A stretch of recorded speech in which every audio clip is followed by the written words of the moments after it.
La Orquesta Sinfónica de Chapinero nace cuando decidimos acabar con la revista Chapinero. La revista Chapinero duró 10 años, la década del 80, y para los 90 decidimos que teníamos que hacer algo distinto. Y fue cuando dijimos, bueno, pues hagamos finalmente un grupo de música, que es lo que queríamos hacer antes de hacer Chapinero. Carly y yo nos conocimos o empezamos a trabajar, si se puede utilizar la palabra trabajar, en el colegio en un grupo de rock que se llamaba Heckelbats, en el que estuvimos 3, 4 años y del cual salió un poco también la idea de hacer humor, porque en los ensayos nos poníamos, Carly y yo, como a hacer parodias de comerciales de televisión, de música del distrito, pues de slogans, de jingles. Entonces realmente la revista Chapinero nació desde esa época. Lo que pasa es que ni Carly ni yo éramos músicos y en esa época pues hacer demos, hacer una canción, pues era una cosa completamente nada que ver con ahora. Decíamos que éramos rockeros de fotocopia porque no realmente tenía el espíritu de una banda de rock, las secciones, las portadas que hacíamos en la revista, pero pues no tenía nada musical. En ese entonces estaba empezando lo de hacer música casera, de garaje, ¿no? Los DJs empezaban a sacar discos, ya no eran solamente los músicos, y dijimos, Eduardo, eso es lo que hay que hacer ahora.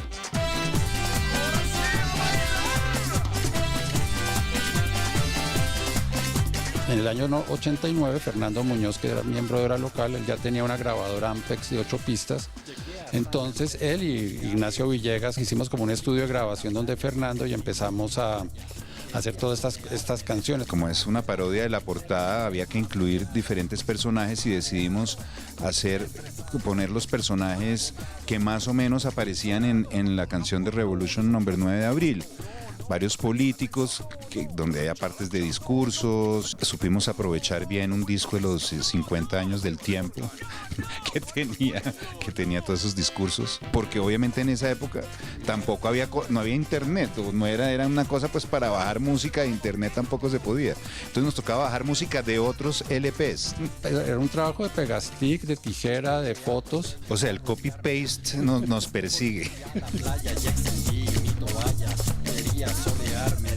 Y en el año 97, pues Carly y yo decidimos reimprimir el CD, pues mejor dicho, el vinilo, pasarlo a CD de Gaitanista, y le propusimos a Humberto Moreno que si él no lo distribuía, dijo que por qué no hacíamos un disco. Entonces él nos alcahueteó Transite bajo su propio riesgo, y Félix Riaño se trajo aquí a esta casa, la sala de esta casa, un teclado Workstation, y lo grabamos acá en esta casa. En ese disco Carly y yo lo único que hacemos es hablar o cantar. Fue la época del pico y placa, entonces la Bogotá ciudad abierta de ese álbum se refiere un poco al pico y placa, que era como una novedad. Pero ese disco, además, don Humberto nos dijo, quiero que sea un disco de Bogotá, porque ese es el tema que ustedes dominan, ese es lo de ustedes. Entonces nos centramos, bueno, de las que teníamos, cuáles funcionan como Bogotá, y qué hacemos nuevo para completar el disco que tenga que ver con Bogotá. Entonces, por ejemplo, la de César Rincón, pues uno podría decir que no, pero sí, la Plaza de Toros de Santa María, y entonces sí es de Bogotá, y aquí pues hay muchos taurinos por ahí todavía muy activos además. Entonces, de alguna manera, casi todos los temas tenían que ver con Bogotá.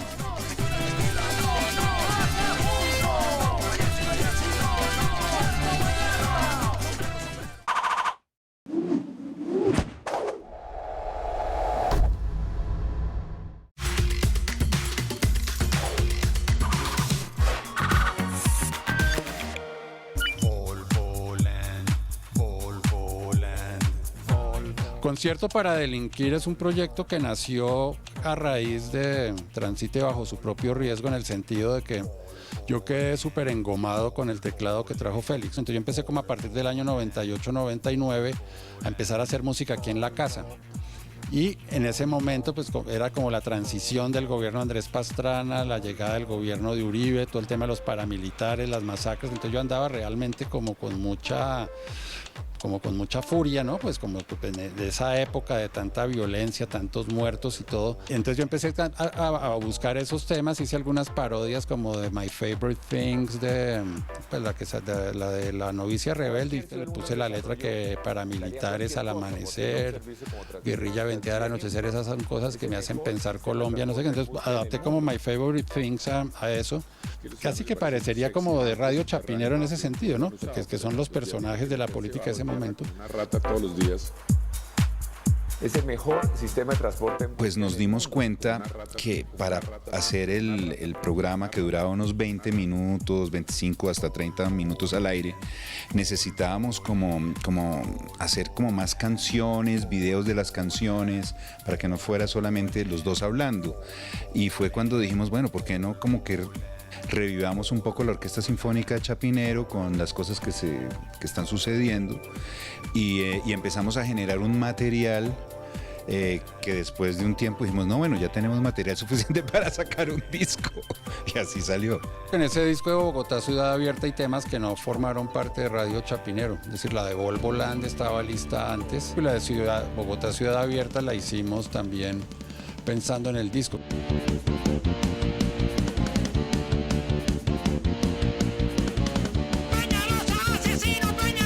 Decidimos lanzar los dos discos al mismo tiempo, siendo que Copy Paste era una idea que habíamos tenido, pues yo creo que desde hace como 10 años o más, y hicimos algunas cosas como de tratar de hacer canciones donde nosotros no interviniéramos musicalmente con ningún instrumento, ni siquiera con voces, sino a raíz de juntar y mezclar, como el disco de su nombre lo indica, antes se iba a llamar Chapinero Pirata o algo así, que a la final es lo mismo, porque pues es como coger una cantidad de apartes de canciones conocidas y armar a partir de eso nuevas canciones. Y después como que dijimos, no, esta vaina nos van a demandar, y decidimos no hacerlo. 4 años después, cuando sacamos el otro, dijimos, no, saquemos el del que nos van a demandar. Gratis. Sí, y lo hacemos gratis, exactamente. Porque de esa manera, pues no infringíamos en ningún delito, porque lo estábamos regalando, no nos estábamos lucrando, ¿no? Claro que la verdad nunca nos hemos lucrado con eso, o sea que podríamos venderlo o regalarlo. Al fin y al cabo, la revista Chapinero es una revista, o era una revista de humor, y lo mismo la Orquesta Sinfónica de Chapinero, y yo creo que ahí siempre hemos estado tanto con el humor político, sobre todo con el humor político, pero también con otro tipo de cosas de humor y mucha influencia también musical, como personajes como Frank Zappa, que de hecho tiene una serie de discos que se llama Does Humor Belongs to Music, ¿no? Sí, 6 tomos, que es El humor pertenece a la música, como una pregunta, y sí pertenece a la música. Y nosotros lo que descubrimos, tanto con las cosas que hemos hecho de libros, revistas o programas de televisión o música, es que a la final el formato cambia, pero el espíritu permanece, tanto el de la ciudad como el de hacer humor.